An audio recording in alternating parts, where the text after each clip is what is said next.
یا رسول اللہ کس بات پر؟ فرمایا میرے ہاتھ پر بیعت کرو، کسی دنیا دار سے سوال نہیں کرو، کسی سیٹھ نواب سے سوال، ہاں اپنی مٹی پہ چلنے کا سلیقہ سیکھو، کسی کے سنگ مرمر پہ چلو گے تو پھسل جاؤ گے، چھوڑیں ہاتھ پھیلانا، چھوڑیں۔ ہر وقت انسان یہی سوچتا رہے کہ فلاں سیٹھ راضی ہو گیا تو کام بن گیا، جھوٹ بولنا، خوشامدیں کرنا، دنیا داری کرنا، اس چکر سے باہر آئیں۔ جب کوئی میرے نام پہ چندہ مانگنے نکلے گا کہ میاں عصمت صاحب آپ نے مولانا صاحب بلائے ہیں تو سنا ہے کہ آپ کو 40,000 روپیہ بھی دینا ہے، اور اس نام پہ جب چندہ اکٹھا ہوگا تو میری بات کا کوئی خاک اثر لے گا؟ وہ کہے گا حضرت تو کام لگے ہوئے ہیں، وہ تو کاروبار کے لیے نکلے ہوئے ہیں معاذ اللہ۔ خدا ہر چیز کے اندر تھوڑا خودداری کا فعل، تھوڑا عزت نفس کا خیال کرے۔ دنیا میں امیر آدمی کون ہوتا ہے؟ جو زیادہ مالدار ہو؟ نہ بھائی، امیر تو وہ ہوتا ہے کہ جو رب نے اسے دیا ہو پھر اس پر اسے قناعت بھی حاصل۔ مسند امام احمد بن حنبل میں نبی پاک صلی اللہ علیہ وسلم سے حضرت انس بن مالک نے پوچھا حضور ذلت کیا ہے؟ فرمایا لالچ نہ کرنا، ذلیل ہو جائے گا۔ عرض کی حضور عزت کیا ہے؟ عزت کیا ہے؟ عزت کیا ہے؟ اللہ کے رسول نے فرمایا جو رب نے تجھے دیا ہے نا، جو رب نے تجھے دیا ہے اس پہ راضی ہو جا، اللہ تجھے عزت عطا فرما دے گا۔ چھوڑ دیں دوسروں کی جیبیں دیکھنا، نکل آئیں اس دوڑ سے باہر آئیں۔ حضرت سالم بن عبداللہ بن عمر، امام ابو نعیم نے لکھا ہے اس کو، حضرت سالم بن عبداللہ حضرت عبداللہ ابن عمر کے صاحبزادے، اور جو تسلسل آ رہا ہے نا صوفیاء کا، اس جماعت کے سرخیل ہیں، اہل ذکر تھے، اہل وجد و سرور تھے، کیفیات والے لوگ تھے۔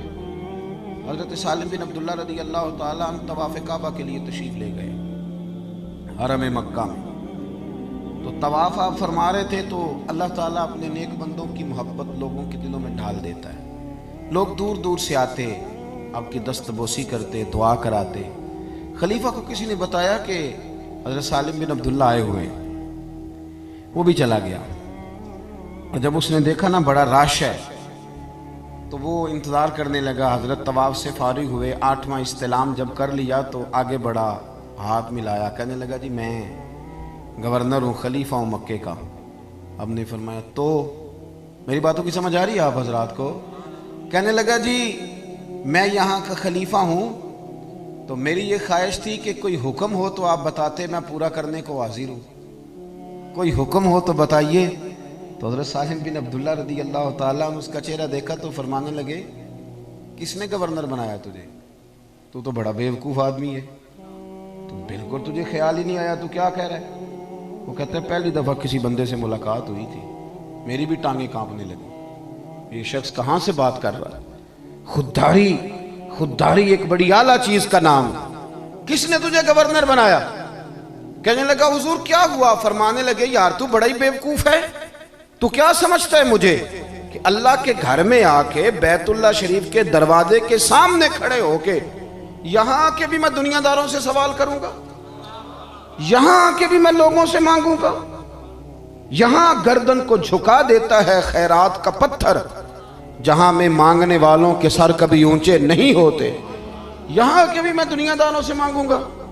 کہتا ہے مجھے تو پسینے آنے لگے، جب میں فارغ ہو کے وہاں سے نکلا تو باہر آ گیا، میں مسجد الحرام سے باہر، میں سوچ میں پڑ گیا۔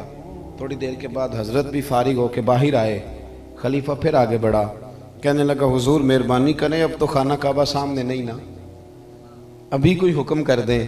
آپ فرمانے لگے چل ٹھیک ہے، تو نہیں باز آتا تو بتا تجھ سے دین مانگوں کہ دنیا مانگوں؟ کہنے لگا حضور میرے پاس تو دنیا ہی ہے، دین تو آپ کے پاس ہے۔ تو آپ فرمانے لگے جا پھر اپنا کام کر، دنیا تو میں نے اس سے کبھی نہیں مانگی جس نے دنیا بنائی ہے، میں تو اس سے بھی اس کا فضل ہی مانگتا ہوں، تو مجھے کون سا رستہ دکھا رہا ہے؟ میں نے اس سے نہیں کبھی دنیا داری کا سوال کیا، دنیا کا مانگ، تو کون سا رستہ؟ خودداری اختیار کر۔ پتہ ہے لوگ ہمیں خرید کیوں لیتے ہیں؟ الیکشن میں بولیاں کیوں لگتی ہیں؟ اس لیے کہ کہیں نہ کہیں ہمارا کوئی ریٹ ہوتا ہے، کہیں نہ کہیں ہم الجھ جاتے ہیں، کہیں نہ کہیں ہم خرابی کرتے ہیں، پھر ہمارے ریٹ لگنے لگتے ہیں، پھر لوگ سمجھتے ہیں کہ کسی نہ کسی مقام پہ جا کے کسی نہ کسی شخص کو ہم نے قائل کر ہی لینا۔ دوستو بالخصوص نوجوانوں یاد رکھنا، جو لوگ محنت کے ساتھ آگے جاتے ہیں انہیں کم گرایا جاتا ہے۔ وہ اقبال کے بیٹے نے کہا تھا کہ ابا جی آپ تو لندن میں ہیں، مجھے پیسوں کی ضرورت پڑ گئی،